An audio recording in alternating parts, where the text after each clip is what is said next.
పాపసహితుడిలో నుండి పాపరహితుడు పుట్టగలిగిన ఎంత మేలు! అలాగున ఎవడనూ పుట్టనేరడు. ప్రార్థన. సర్వోన్నతుడైన మా తండ్రి, ఈ వాక్యములో ఉన్న మాటలను మా జ్ఞానమునకు అర్థమగునట్లుగా మీ ఆత్మవశములో ఉంచుకొని మమ్మల్ని నడిపించుమని పాపరహితుడుగా పుట్టిన యేసుక్రీస్తు వారి నామంలో వేడుకుంటున్నాము తండ్రి. ఆమేన్. ఈ యొక్క చదవబడిన వాక్యములో 3 భాగములుగా మనం చేసుకున్నప్పుడు మొదటి మాట ఏమిటంటే పాప సహితుడు. మొదటి మాట పాప సహితుడు. రెండవ మాట పాప రహితుడు. పాప రహితుడు. మూడవ మాట పాపరహితుని బట్టి కలిగే మేలు. మూడవ మాట ఏంటి? పాపరహితుడుగా ప్రభువు పుట్టడాన్ని బట్టి కలిగే మేలు. ఈ 3 మాటలు కూడా ధ్యానిస్తూ ఉన్నప్పుడు పరిశుద్ధాత్మ తండ్రి బైబిల్ గ్రంథంలో కొన్ని వాక్యములను ఆధారముగా నా కంటికి చూపించారు. ఇక్కడ పాప సహితుడు అంటే అర్థం ఏంటంటే పాపమును సహించిన వారు. 3 వ్యక్తులు ఈ వాక్యములో కనబడుతున్నారు. ఒకటి తండ్రి అయిన దేవుడు కనబడుతున్నారు. రెండవది పాపరహితుడుగా పుట్టిన కుమారుడు కనబడుతున్నారు. మూడవది నిత్యమైన మేలుకు నడిపించే పరిశుద్ధాత్మ తండ్రి కనబడుతున్నారు. నిత్యమైన మేలుకు మనల్ని చేర్చే పరిశుద్ధాత్మ తండ్రి కూడా మనకు కనబడుతున్నారు. ఈ యొక్క వాక్యములో ఉన్న తండ్రి అయిన దేవుడు ఎవరంటే పాప సహితుడు. పాప సహితుడు అంటే అర్థం ఏంటి? పాప సహితుడు అంటే అర్థం ఏంటి? మనం చేసిన వాటన్నిటినీ కూడా దీర్ఘశాంతముతో ఓర్చుకునే వారిని పాప సహితుడు అంటారు, లేకపోతే సహించిన వారు అని అంటారు. పాప సహితుడు లేక మన పాపాలన్నిటినీ కూడా సహిస్తూ ఉన్నారు దేవుడు. ఎప్పటి వరకు సహిస్తున్నారు ఆయన? ఎప్పటి వరకు సహిస్తున్నారు? ఎప్పటి వరకు సహిస్తున్నారు అంటే తన కుమారుడైన యేసుక్రీస్తు ప్రభువు వారు ఈ భూలోకములో మానవునిగా జన్మించేంత వరకు, ఈ లోకములో మానవునిగా జన్మించేంత వరకు కూడా ఆదాము మొదలుకొని ఈ క్షణములో పుట్టిన ప్రతి మానవుని యొక్క పాపములను, ఆదాము మొదలుకొని ఈ క్షణములో పుట్టిన ప్రతి మానవుని యొక్క పాపాలను ఏం చేస్తున్నారు? ఆయన సహిస్తున్నారు. ఇంత సహనము కలిగిన ఆయన లక్షణం ఏమిటంటే దీర్ఘశాంతము. భక్తులైన వారు చేసిన పాపాలు ఉన్నాయి, అందును బట్టి సహించాడు ఆయన. ప్రవక్తలైన వారి యొక్క అపరాధములను సహించారు ఆయన. అలాగే యేసుక్రీస్తు వారి యొక్క కాలము లేక ఆయన జన్మము జరగకముందు ఇశ్రాయేలీయుల యొక్క పాపాన్ని సహించారు. ఇశ్రాయేలీయుల్ని బాధ పెట్టుచున్న వారి పాపాలను కూడా సహించారు. యోధా జనాంగము యొక్క పాపాలను కూడా ఆయన సహించారు. ఆయన సహనాన్ని ఏమని పిలుస్తున్నాం? దీర్ఘశాంతము. దీర్ఘశాంతము. మన బిడ్డల మీద మనం ఎలాగైతే దీర్ఘశాంతము చూపిస్తామో ఇంకా మారతారులే. మనం తిట్టే బిడ్డలైనా, మనల్ని కొట్టే బిడ్డలైనా, మనల్ని అనేక రకాలుగా బాధ పెట్టే బిడ్డలనైనా మనం ఏం చేస్తూ ఉంటాం? ఇంకా తెలుసుకుంటారులే, ఇంకా మారతారులే, ఇంకా మారతారులే అని చెప్పి ఏం చేస్తాం? ఓర్చుకుంటాం. అదే సహింపు అంటే. ప్రియమైన దేవుని పిల్లలారా, అపోస్తుడైన పౌలు రోమీలకు రాసిన పత్రికలో కూడా 9వ అధ్యాయములో 22వ వచనములో రోమా సంఘాన్ని గురించి రాస్తూ, అలాగూ దేవుడు తన ఉగ్రతను అగపరచుటకును తన ప్రభావమును చూపుటకును ఇచ్చేయించిన వాడై నాశనమునకు సిద్ధపడి ఉగ్రత పాత్ర అయిన ఘటములను ఆయన బహుదీర్ఘ శాంతముతో సహించిననేమి. చాలమ్మా. ఏమంటున్నారు? దేవుని యొక్క ఉగ్రత మానవుల పైన పడకుండా ఏం చేస్తున్నారంట? ఆయన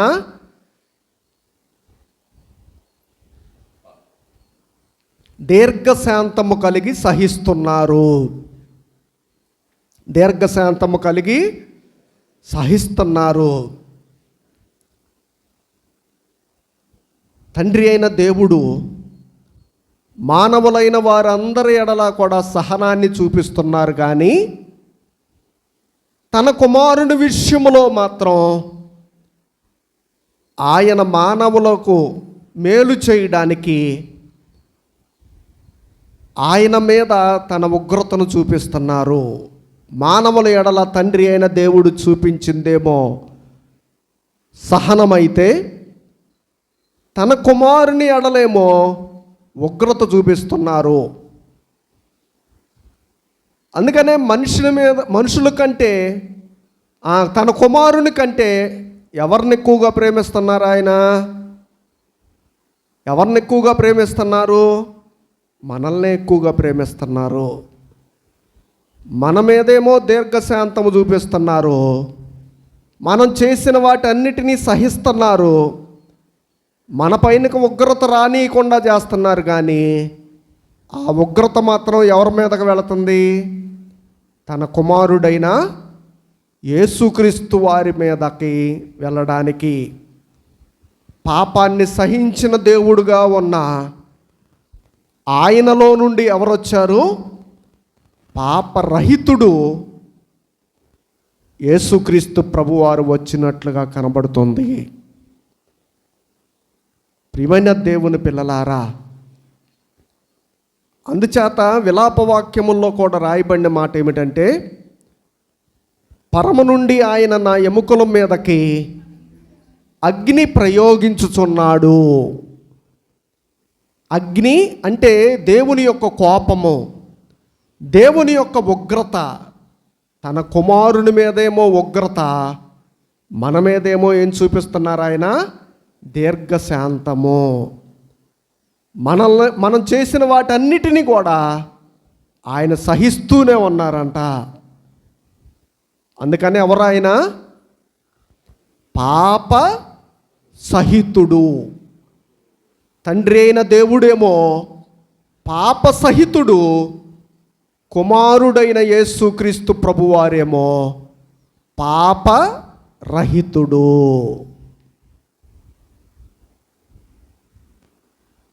అందుచేత పాపరహితుడుగా పుట్టిన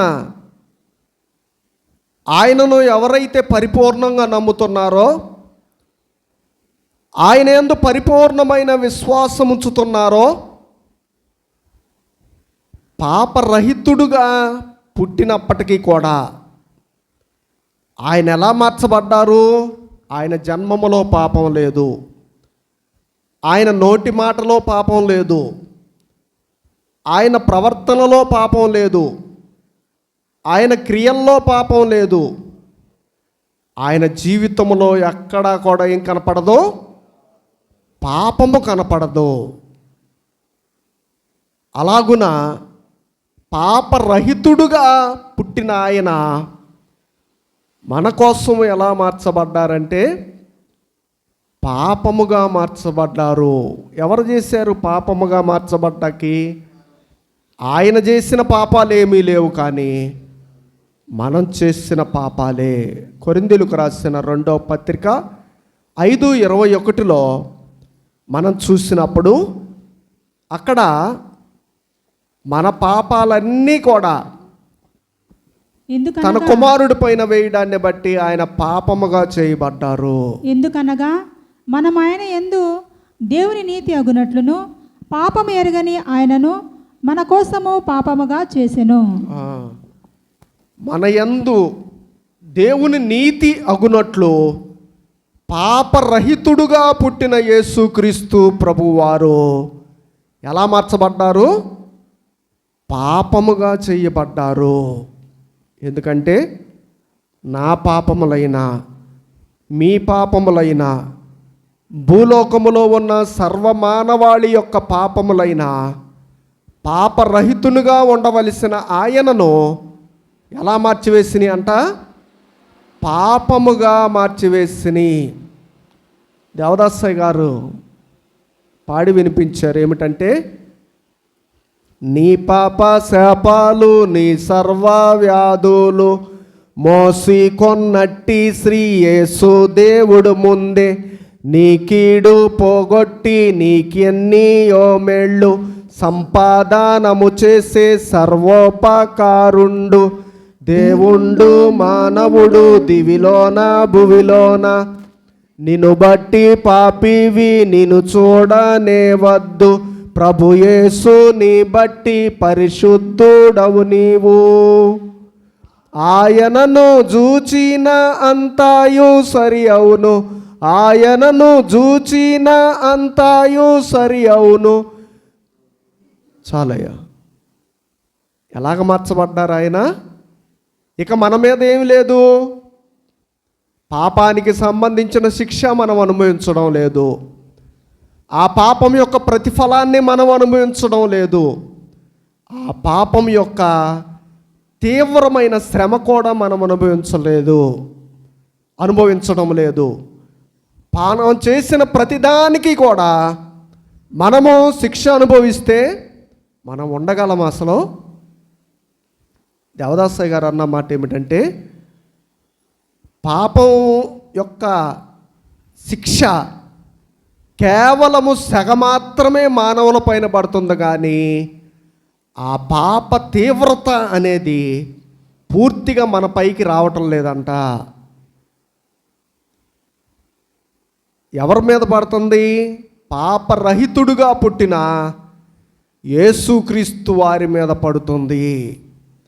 ఎక్కడి నుంచి వచ్చాడని చెప్పుకున్నాం? ఈయన పాప సహితునిలో నుండి వచ్చిన పాప రహితుడు. పాప సహితునిలో నుండి వచ్చిన పాపరహితుడు. మనం ఎంతసేపు సహించుకోగలం? ఇంకా ఎక్కువ మాట్లాడుతున్నారు అనుకోండి, మన యొక్క నైజం ఏంటంటే చెయ్యి కూడా చేసుకుంటాం. కానీ దేవుడు అలాంటి వారు కాదు. ఆయన మనము మారేంత వరకు కూడా సహించుకునేవాడు. ఆయన మనల్ని ఈ లోకములో ఉన్నంత వరకు కూడా సహించుకునేవాడు. ఆయన మనం చేసిన ప్రతి దానిని కూడా సహించుకుంటున్నాడు గనక మనం ఏం చేసినా పర్వాలేదులే అనుకోకూడదు. మనం ఎలాగైనా జీవించినా దేవుడు దీర్ఘశాంతం చూపిస్తున్నారు గనక మన యొక్క జీవితము మన ఇష్టానుసారముగా జీవించకూడదు. అలా జీవిస్తే ఆయన కృపను లోకువు కట్టడమే. దేవుడు క్షమిస్తున్నారని పాపం చేసిన ఈ లోకంలో మన ఇష్టానుసారంగా జీవించవచ్చు, మనకు అడ్డు లేదు అని చెప్పి మనము జీవిస్తున్నా ఏం చేసినట్టు? ఆయన దీర్ఘశాంతాన్ని అపార్థం చులకనగా చూసినట్లు, ఆయన కృపను లోకువగట్టినట్లే. అందుచేత ప్రియమైన దేవుని పిల్లలారా, పాపము ఎరుగని యేసుక్రీస్తు ప్రభువారే ఎలా చేయబడ్డారు? మన నిమిత్తము ఎలా చేయబడ్డారు? పాపరహితునిగా పుట్టిన ఆయన పాపముగా చేయబడినట్లు కనబడుతూ ఉంది. అందుకనే ప్రతిరోజు కూడా ఈ క్రిస్మస్ ధ్యానాల్లో పాపపు తొప్పుదల 7 మెట్ల క్రమాన్ని బట్టి జరిగిస్తూ ఉన్నాం. ఏమని జరిగిస్తామంటే, దేవా నా పాపములే కదా నిన్ను పాపముగా మార్చివేసిని, నేను అనుభవించవలసిన శాపమే కదా నిన్ను శాపగ్రస్తునిగా చేసిని, ఇక ఎన్నడూ కూడా చెయ్యనయ్యా అని దేవుని సన్నిధిలో ఒప్పుకోండి అని ధ్యానం జరిపించడం జరుగుతుంది ప్రతిరోజు కూడా. గలతీయులకు రాసిన పత్రికలో 3వ అధ్యాయములో కూడా రాయబడిన మాట మనం చూస్తే 10 నుండి 14వ వచనం వరకు అక్కడ ఉన్న కొన్ని మాటలు మనం చదువుకుందాం. చదవము. ధర్మశాస్త్రము విధించిన క్రియలకు సంబంధులందరూ శాపముగా లోనై ఉన్నారు. ఎందుకనగా ధర్మశాస్త్ర గ్రంథమందు వ్రాయబడిన విధులనన్నీ చేయుట యందు నిలకడగా ఉండని ప్రతివాడును శాపగ్రస్తుడు అని వ్రాయబడి ఉన్నది. ధర్మశాస్త్రము చేత ఎవడును దేవుని ఎదుట నీతిమంతుడని తీర్చబడును సంగతి సృష్టమే. ఎలయనగా నీతిమంతుడు విశ్వాస మూలముగా జీవించును. ధర్మశాస్త్రము విశ్వాస సంబంధమైనది కాదు, కానీ దాని విధులను ఆచరించువాడు వాటి వలననే జీవించును.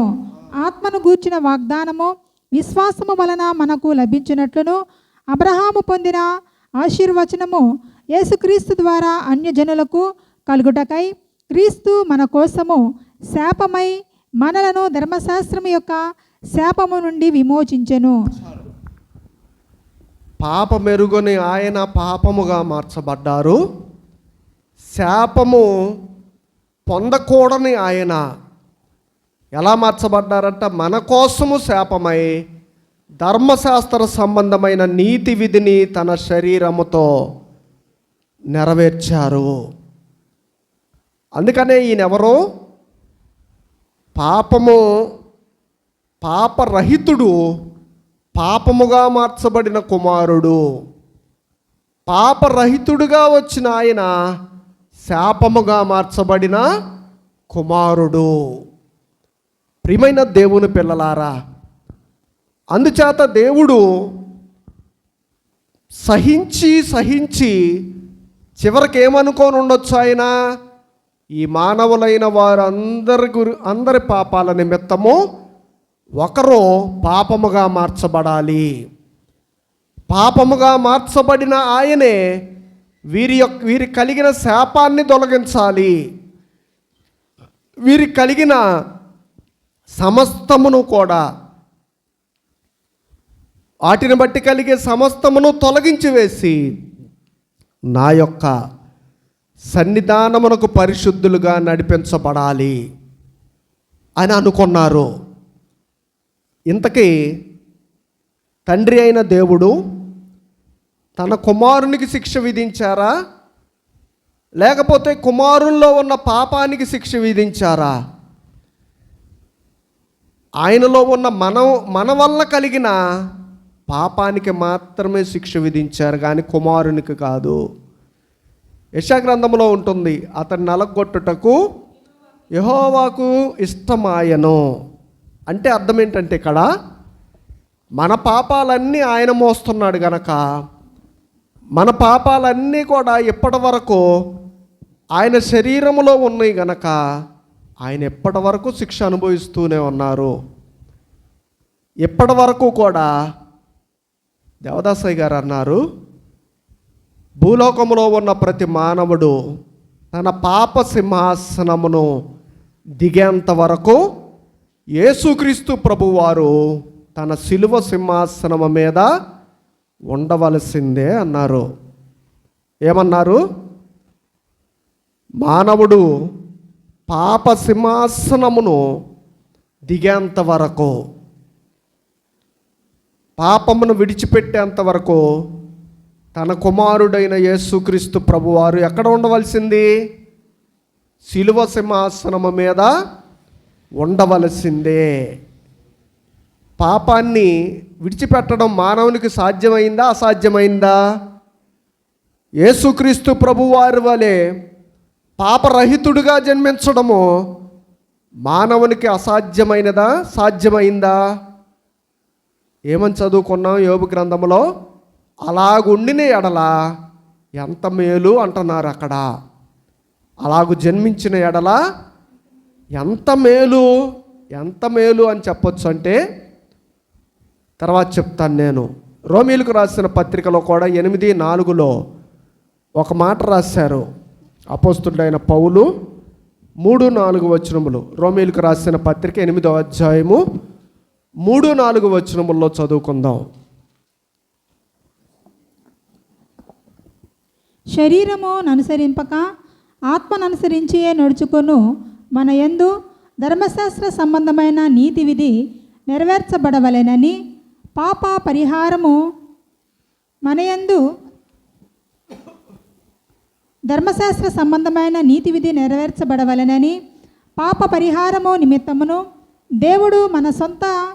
దేవుడు తన సొంత కుమారుని పాప శరీరాకారముతో పంపి ఆయన శరీరమందు పాపమునకు శిక్ష విధించెను. ఎవరికంట శిక్ష? కుమారుడికి విధించారా, పాపానికి శిక్ష విధించారా? అక్కడ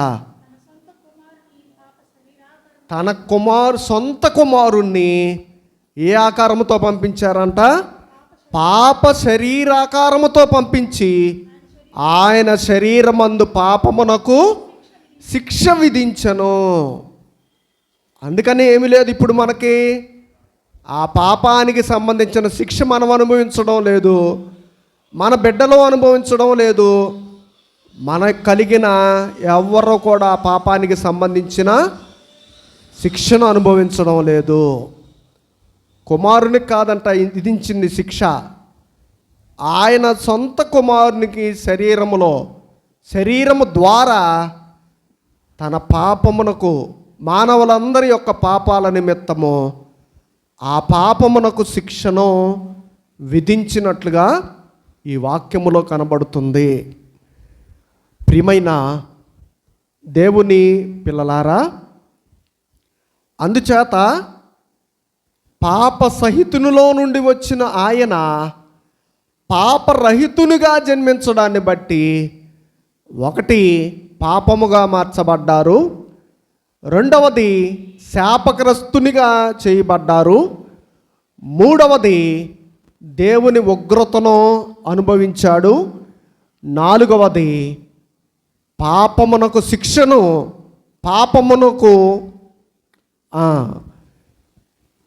శిక్షను తన శరీరములో అనుభవించినట్లుగా ఈ మాటలో కనబడుతూ ఉంది. అందుకనే ఎప్పటి నుంచి ఎప్పటి వరకు చేసిన పాపాలు ఇవన్నీ, ఎప్పటి నుంచి ఎప్పటి వరకు వస్తున్న ఈ పాపాలన్నీ, ఆదాము అవ్వలు ఎప్పుడైతే పాప ప్రవేశము కలిగిందో, పాపము ప్రవేశించిన దినం మొదలుకొని ఈ క్షణములో పుట్టిన ప్రతి మానవుని యొక్క పాపాలన్నిటికీ ఆయన ఏం చేస్తున్నారు?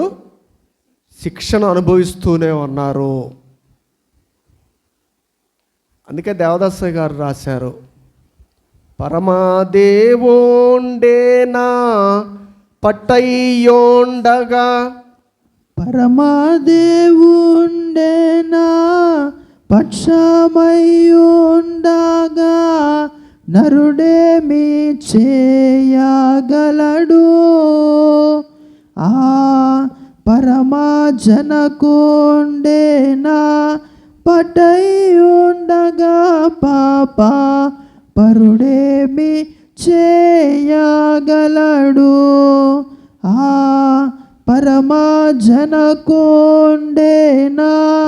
పట్టయ్యుండగా, పాప పరుడేమి చేయగలడు? రక్షకుండే రక్షకుండేనా పక్షమయ్యుండగా, శిక్షించువాడెవ్వడు? నన్ను రక్షించు ప్రభువేనా, శిక్ష పొందగా నన్ను భక్షించు వాడెవ్వడు? ఎవరంట ఆయన? మన శిక్షణ అంతటిని కూడా పొందుచూ ఉన్న రక్షకుడు ఆయన, పాపరహితుడు. అంచేత చాలామంది ఆలోచన చేసేది కానీ లేక మామూలుగా సహజముగా చెప్పుకునే మాట ఏమిటంటే, ఏమీ చెయ్యకుండానే అలాగున ఆయన శిక్షించారా అన్న ఆలోచన కొంతమందిది. ఆయన ఏ నేరము కూడా చెయ్యలేదు అని ఎవరు చెప్పారు?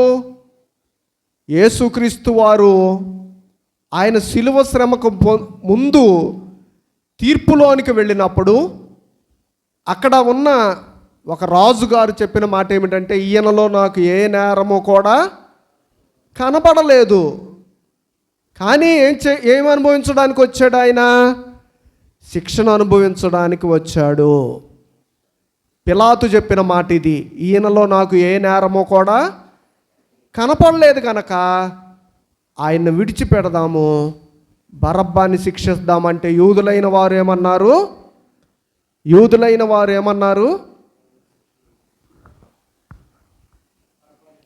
శిక్షించు అన్నారు ప్రభువుని.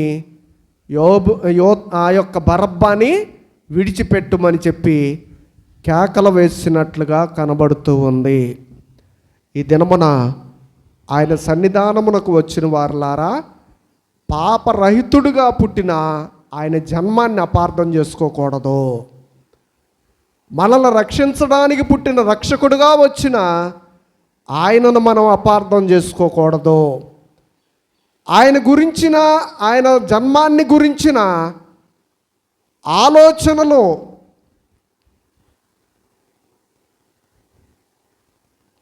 తప్పుడు ఆలోచనలు మనం కలిగి ఉన్నప్పుడు మనము పాపం చేసిన వారితోనే సమానము. ఆయన జన్మమును బట్టి మానవులకు కలిగిన జన్మములాగా ఉందని ఆలోచన చేస్తే, ఆలోచన ఎవరి ద్వారా వచ్చేదంటే అపవాది ద్వారా వచ్చేది. అవమ్మతో ఏమంది? అపవాది ఏమన్నాడు? నిజమా, ఈ పండు తిను దినమున మీరు చచ్చెదరా అని అనుమానం రేపింది.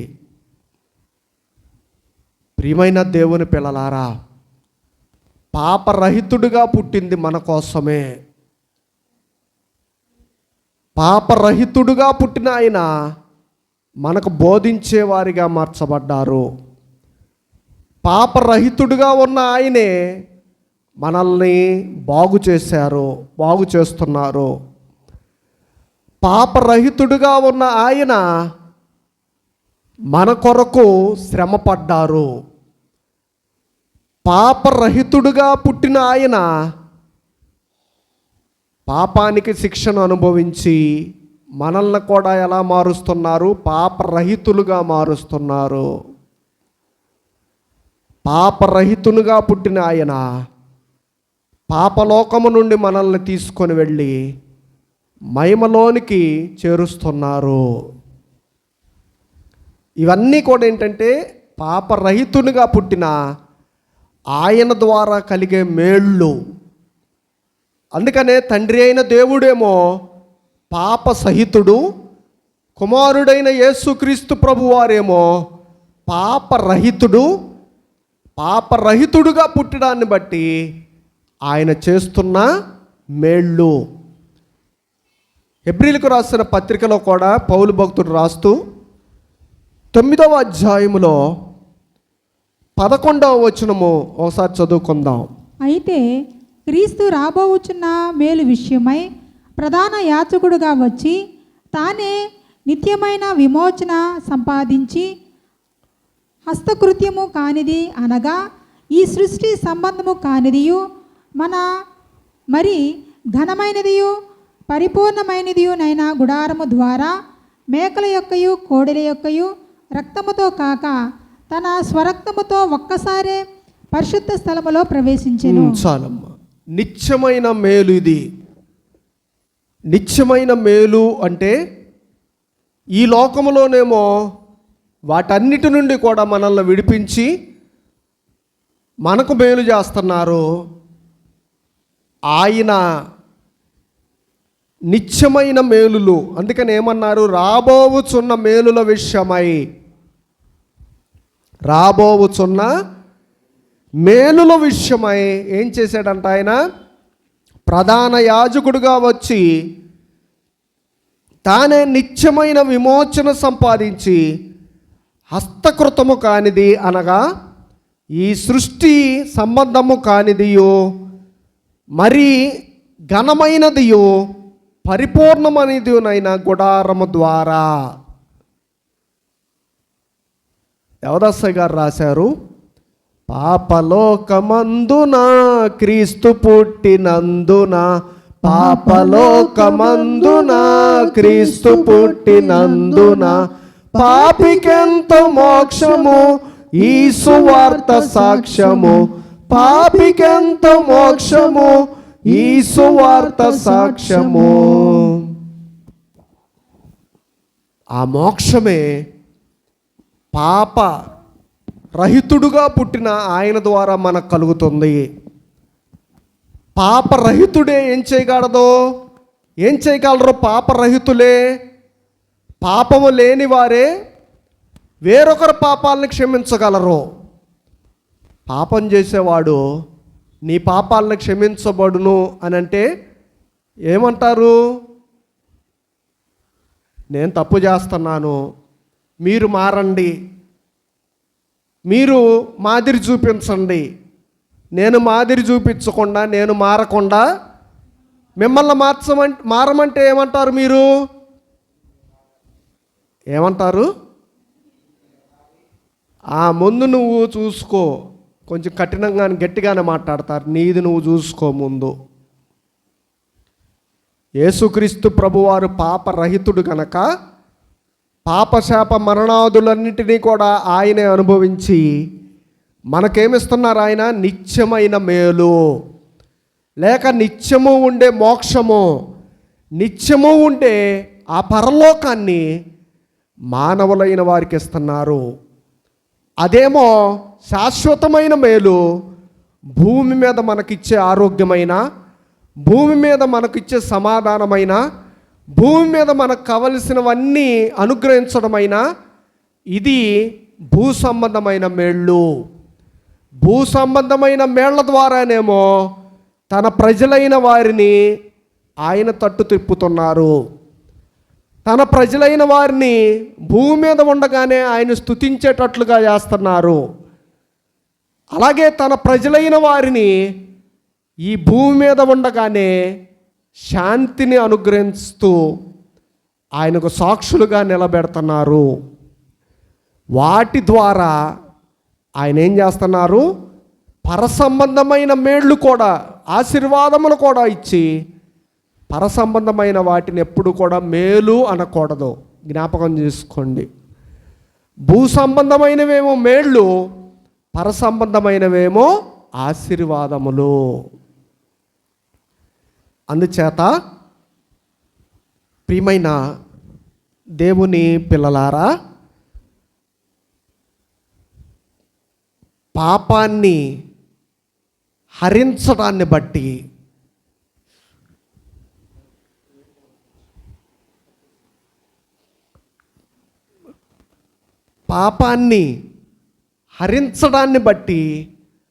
ఆయన ఏం చేస్తున్నారంటే పాపరహితుడుగా మనల్ని చేస్తున్నారు. పాపరహితుడుగా చేసిన ఆయన నిత్యమైన లోకమునకు, మోక్షమునకు, నిత్యమైన మేలును అనుగ్రహిస్తున్నారు.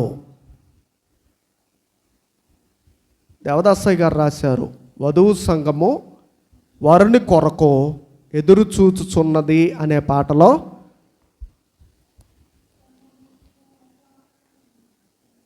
పాపహరుడను చున్నది అనే వచనం ఒకసారి పాడుకుందాం. తీసిన వాళ్ళు ఉంటే ఒకసారి ఆ వచనం పాడండి.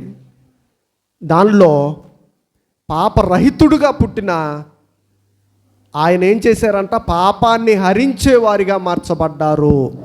వధువు సంఘము వరుని కొరకు త్వరగా కడ్డులు లేవను నార్దము, త్వరగా కడ్డులు లేవను నార్దము, విరివిగా చెప్పుచున్నది. నరులును నపవాదియునాడు, నరులును నపవాదియునాడు, పరపలేరను చున్నది, వరిడడుగోయను చున్నది, పాపహరుడను చున్నది. వధువు సంఘము వరుని కొరకు ఎదురు చూచుచున్నది. ప్రియమైన దేవుని పిల్లలారా, పాపరహితుడుగా పుట్టిన ఆయన ఎలా మార్చబడ్డాడంట? పాపహరుడుగా మార్చబడ్డారు. పాపహరుడు అంటే ఎవరో? పాపాన్ని తన శరీరము అనే తెర ద్వారా అనుభవించిన వారు, పాపమునకు తన శరీరము ద్వారా శిక్ష విధించిన వారు, పాపాన్ని మానవులైన వారందరినీ కూడా, పాపమనే విషమేమో మానవులైన వారందరినీ విషపూరితంగా మార్చివేస్తుంది. ఆ విషమును కూడా, అలాంటి చేదును కూడా యేసుక్రీస్తు వారు ఎక్కడ అనుభవించాడు? సిలువలో. ఆయన సిలువలో వేలాడుతూ ఉన్నప్పుడు ఆయన నోటికి ఏమందించారు? దాహం వేసినప్పుడు చేదు కలిపిన చిరకను అందించారు.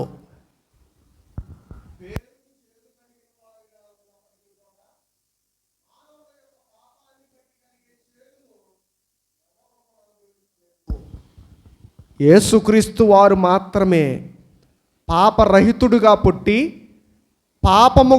పాప శరీరాకారముతో ఈ లోకములో జన్మించి పాపానికి శిక్ష తన శరీరమందు విధించి పాపహరుడుగా మార్చబడి, పాపహరుడు కాస్త ఈ మానవులను, ఈ నరులందరినీ కూడా మోక్షమునకు, నిత్య మహిమలోనికి ఆయన తీసుకొని వెళుతున్నారు. అందుకనే ఏముందంటే ఇక్కడ ఎబ్రీలకు రాసిన పత్రికలోనే 9:27 నుంచి ఒకసారి చదువుకుందాం. ఎబ్రీలకు రాసిన పత్రిక 9వ అధ్యాయం 27-28 చదువుకుందాం. మనుషులు ఒక్కసారే మృతి పొందవలెనని నియమింపబడెను, ఆ తర్వాత తీర్పు జరుగును. అలాగుననే క్రీస్తు కూడా అనేకుల పాపములను భరించుటకు ఒక్కసారే అర్పింపబడి తన కొరకు కనిపెట్టుకొని ఉండువారి రక్షణ నిమిత్తము పాపము లేకుండా రెండవసారి ప్రత్యక్షమగును.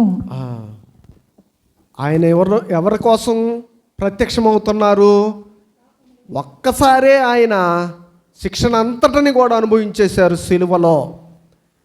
ఒక్కసారే మానవుల యొక్క పాపాలన్నిటినీ కూడా భరించడానికి వచ్చారు ఆయన.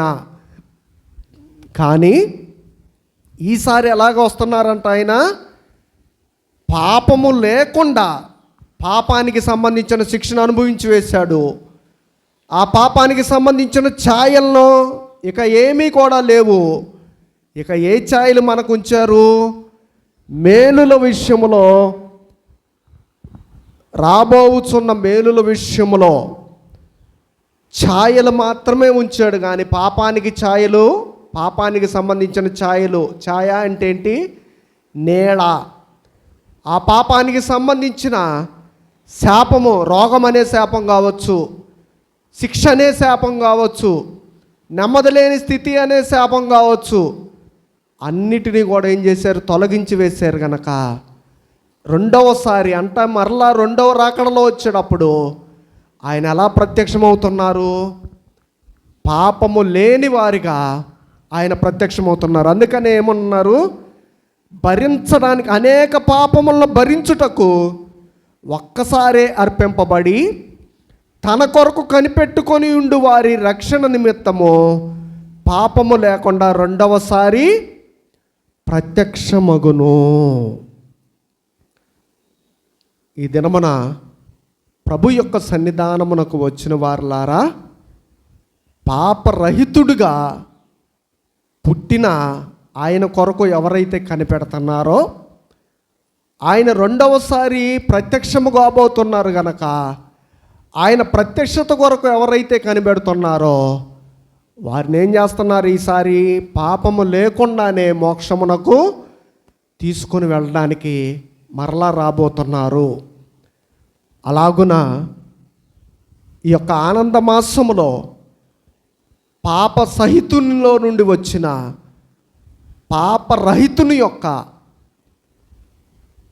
ఆ శ్రమ జీవితాన్ని బట్టి, ఆయన బోధన బట్టి, ఆయన కలిగిన పరిశుద్ధతను బట్టి మనం ఆయన యందు ఎప్పుడైతే విశ్వాసం ఉంచి పాపము లేని స్థితిలో జీవిస్తామో మరలా ఆయన రెండవసారి ప్రత్యక్షమైనప్పుడు, రెండవ రాకడలో మరలా వచ్చినప్పుడు ఆయనతో పాటు ఏమవ్వగలం? మనం కూడా మోక్షమునకు చేర్చబడగలము. అందుచేత యేసుక్రీస్తు ప్రభువారు ఎలాగైతే పాపరహితులుగా మారుస్తున్నారో ఆయన రాకడలో కూడా అచ్చము ఆయన వలె జీవించిన సంఘము కూడా, ఆయన వలె జీవించిన విశ్వాసులు కూడా, పాపము లేని స్థితిలో ఉన్న వారందరూ ఆయనతో పాటు సజీవ సంఘారోహణములో ఎత్తబడతారు. పాపము కలిగి జీవించినప్పుడు మరి అంచెలంచెలుగా దేవుడే వారిని కూడా మార్చుకొని ఏం చేస్తారు? ఆయనతో పాటు తీసుకొని వెళ్ళనై ఉన్నారు. అలాగున పాపరహితునిగా పుట్టిన యేసుక్రీస్తు వారిని బట్టి మనకు పరలోకమనే నిత్యమేలు, మోక్షమనే నిత్య సహవాసము అనుగ్రహించనయ్యా ఉన్నారు. అటువంటి భాగ్యము పరిశుద్ధాత్మ తండ్రి మీకెల్లరకు దయచేయునుగాక. ఆమేన్. ప్రార్థన చేసుకుందాం. పరిశుద్ధుడైన మా తండ్రి, మీ యొక్క జన్మమును జ్ఞాపకం చేసుకునే ఈ మాసములో పాప సహితునిలో నుండి పాపరహితుడు పుట్టిన ఎంత మేలు అని మీరు వాక్యము ద్వారా రాయించారు. గనక పాపరహితునిగా పుట్టిన మీ ద్వారా మేము భూ సంబంధమైన మేళ్ళు, పరసంబంధమైన ఆశీర్వాదములు, శాశ్వతమైన మేలు పొందినట్లుగా ఈ వాక్యములను బట్టి మాకు అనుగ్రహించమని ప్రార్థిస్తూ ఉన్నాము. విత్తబడిన ఈ మాటలను ప్రతి ఒక్కరు హృదయములో ముద్రించి నూరంతల ప్రతిఫలము కలుగజేసి మీ సాక్షులుగా నిలవబెట్టుకొనమని, అపవాది వాడి కార్యములు లయము చేయమని, అపవాది ఎత్తుకొని పోకుండా భద్రపరచమని పాపరహితుడిగా పుట్టిన యేసుక్రీస్తు వారి నామములో వేడుకుంటున్నాము తండ్రి. ఆమేన్.